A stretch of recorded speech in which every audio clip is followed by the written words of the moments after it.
कीजिए एक ऐसे शहर की जो आज से करीब 4000 साल पहले बसाया गया था।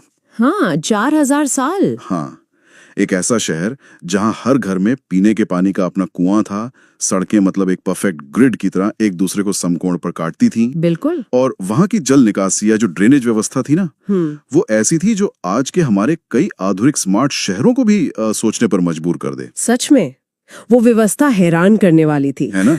और हम यहाँ किसी साइंस फिक्शन भविष्य की बात नहीं कर रहे हैं, हम बात कर रहे हैं सिंधु घाटी सभ्यता की। बिल्कुल सही कहा आपने। मतलब अक्सर जब इतिहास पर चर्चा होती है तो हमारे दिमाग में बस तारीखों, राजाओं के नामों और युद्धों की एक नीरस सी लिस्ट घूमने लगती है। हाँ, बोरिंग सी लिस्ट।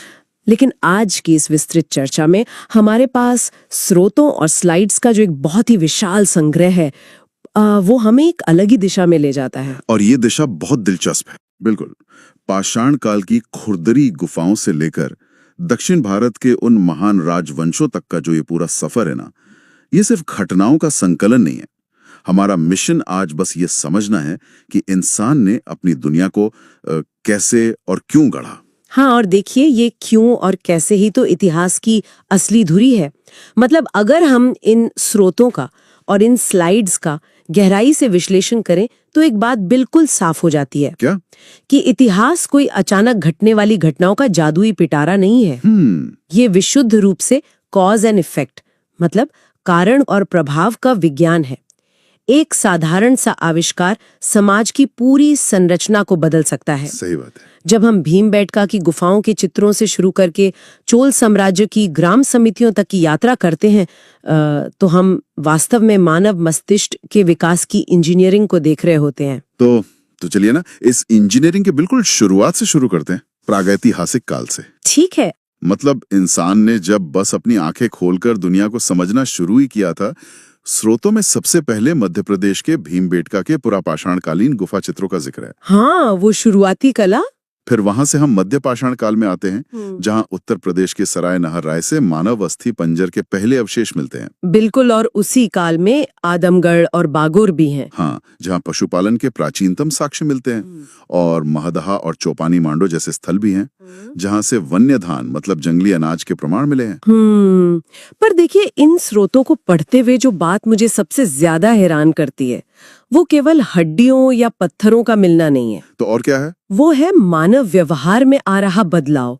जैसे नवपाषाण काल में कश्मीर के बुर्जहोम के साक्ष्य देखिए। अरे हाँ, बुर्जहोम। वहाँ मालिक के साथ कुत्ते को दफनाने के प्रमाण है। ये सिर्फ एक पुरातात्विक खोज नहीं है, ये एक बहुत बड़ी मनोवैज्ञानिक छलांग है। मतलब इंसान अब जानवरों को सिर्फ शिकार नहीं मान रहा था। बिल्कुल, वो अब एक साथी बन गया था। ये बहुत ही शानदार पॉइंट है, और इसी मनोवैज्ञानिक छलांग ने नवपाषाण काल को सबसे बड़ा टर्निंग पॉइंट बना दिया। हाँ, मतलब उत्तर प्रदेश के कोल्डीवा से हमें चावल के पहले साक्ष्य मिलते हैं, चिरान से हड्डी के उपकरण मिलते हैं, और दक्षिण भारत में संगन कल्लू और पिकली हल से वो राख के बड़े बड़े टीले मिले हैं। हाँ, जो दिखाते हैं कि बड़े पैमाने पर पशुपालन और सामुदायिक जीवन शुरू हो चुका था। पहिए का आविष्कार और आग का प्रयोग, ये वो तकनीकें थी जिन्होंने इंसान को प्रकृति को नियंत्रित करना सिखा दिया। लेकिन छोटे समुदायों और राख के टीलों से लेकर सीधे सिंधु घाटी सभ्यता के महानगरों तक का सफर, हाँ, ये कैसे हुआ?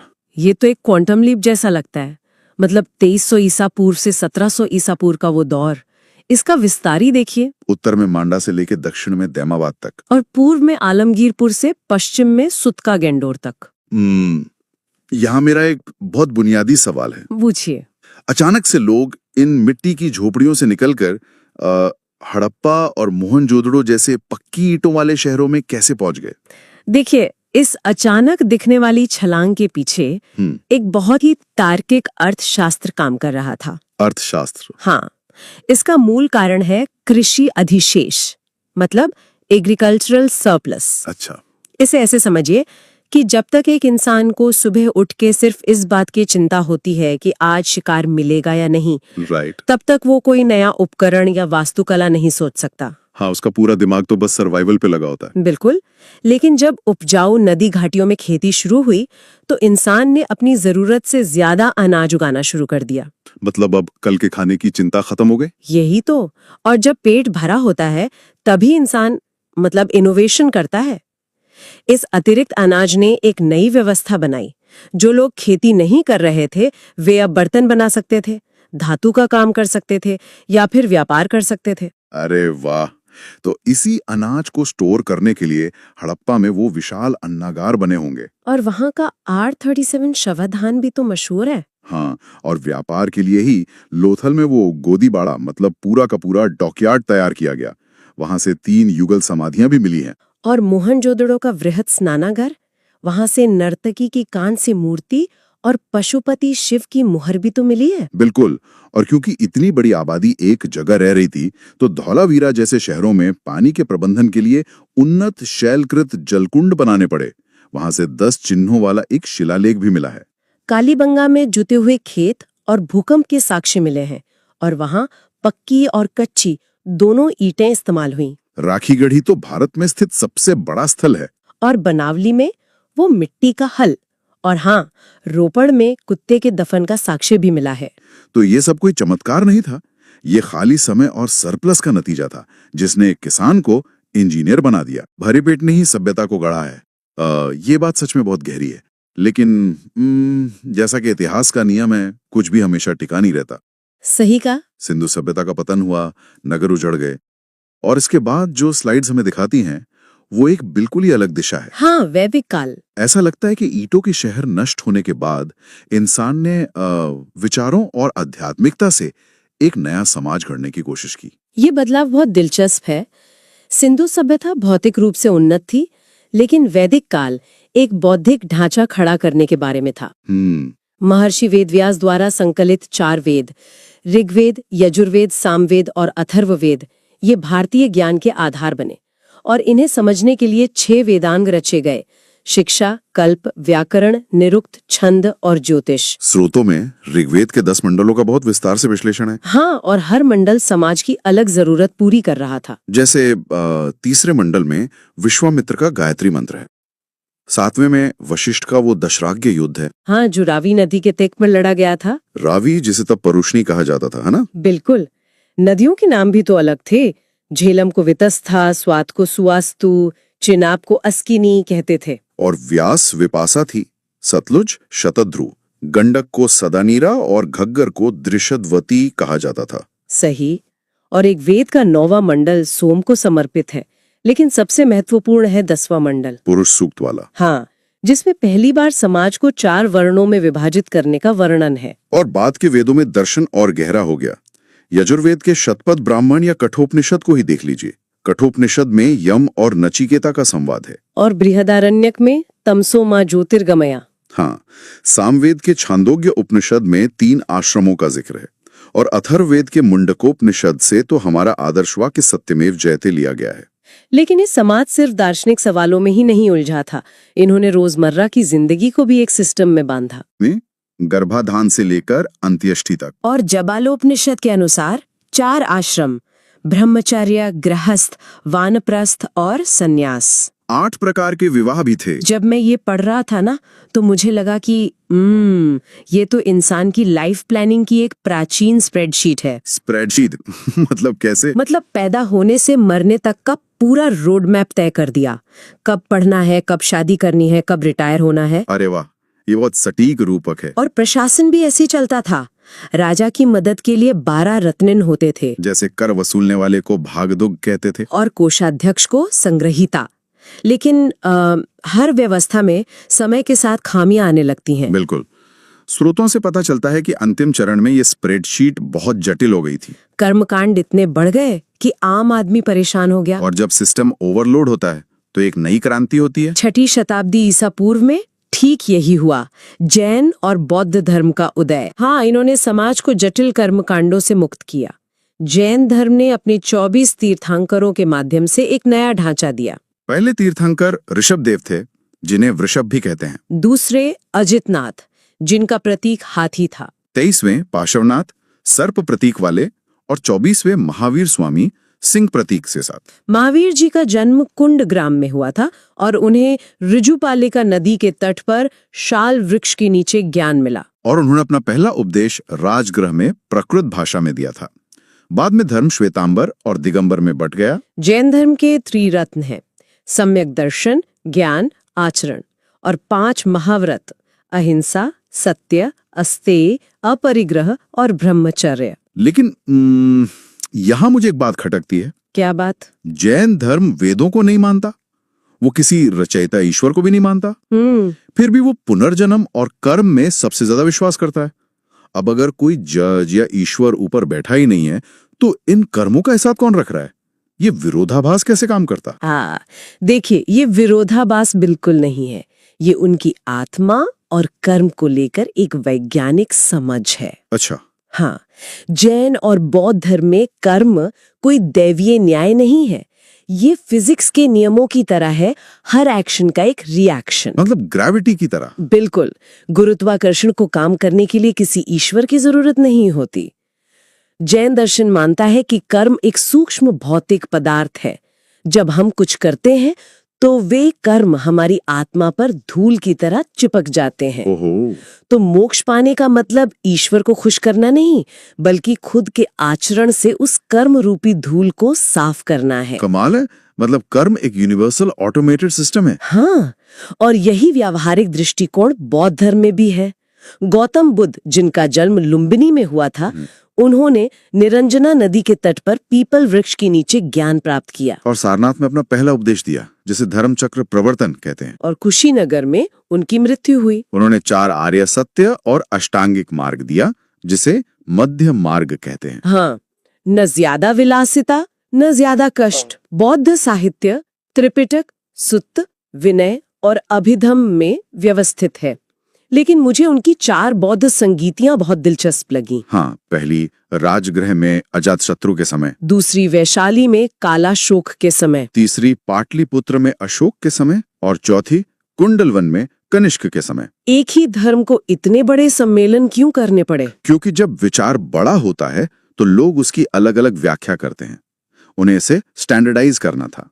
हालांकि चौथी संगीति में धर्महीन यान और महायान में बट ही गया। दर्शन का ये युग अद्भुत था। हाँ। लेकिन इन नए विचारों को सुरक्षित रखने के लिए एक मजबूत राजनीतिक ढांचे की जरूरत थी। और यही से 16 महाजनपदों का उदय होता है, जिनका जिक्र अंगुत्तर निकाय में है। अंग की चंपा, मगध का राजगृह, अवंती की उज्जैनी और गांधार की तक्षशिला। बुद्ध काय के 10 गणराज्यों का भी उल्लेख है, जैसे वैशाली के लिच्छवी और कपिलवस्तु के शाक्य। लेकिन इन सब में मगध सबसे शक्तिशाली बनकर उभरा। हाँ, क्योंकि वहां लोहे की खदानें थी।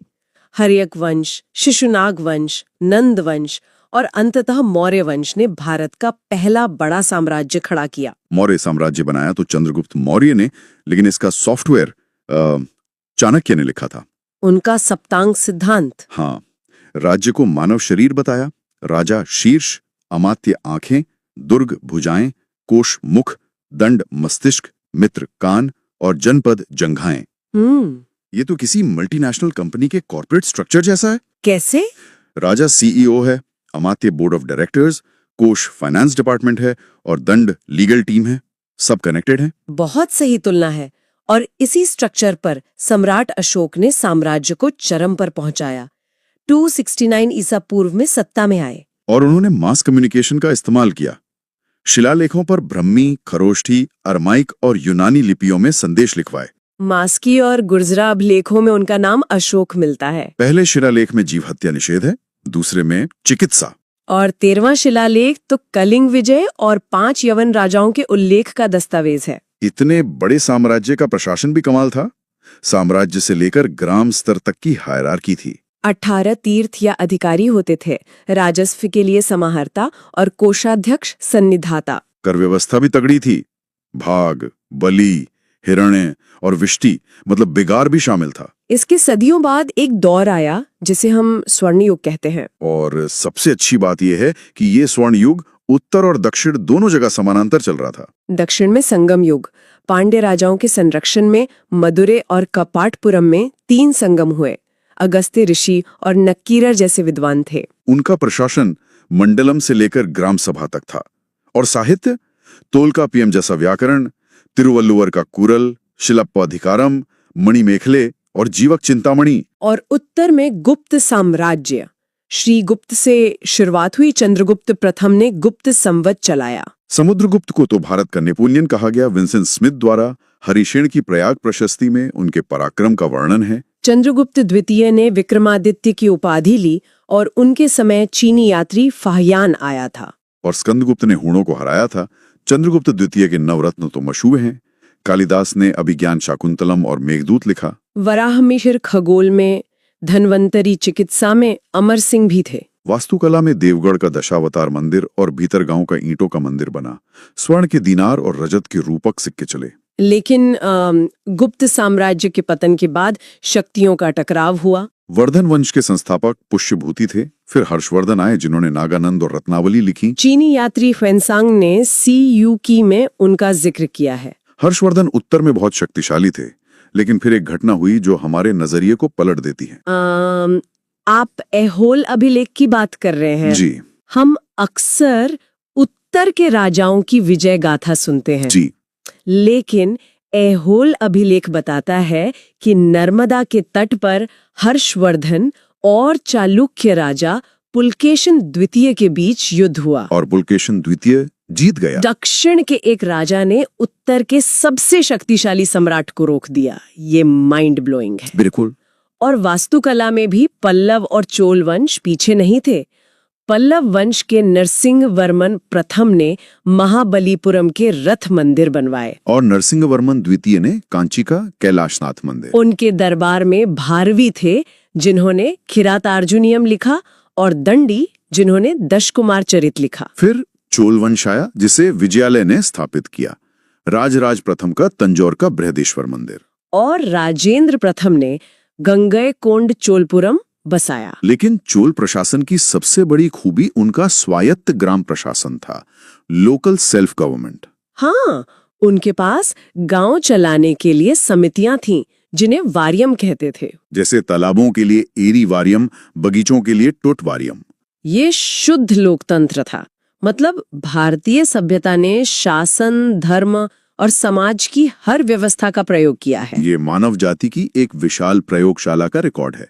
और आज की चर्चा को खत्म करने से पहले एक विचार है जिस पर सबको सोचना चाहिए। क्या विचार? 4000 साल पहले धौलावीरा में जल संरक्षण की बेहतरीन व्यवस्था थी।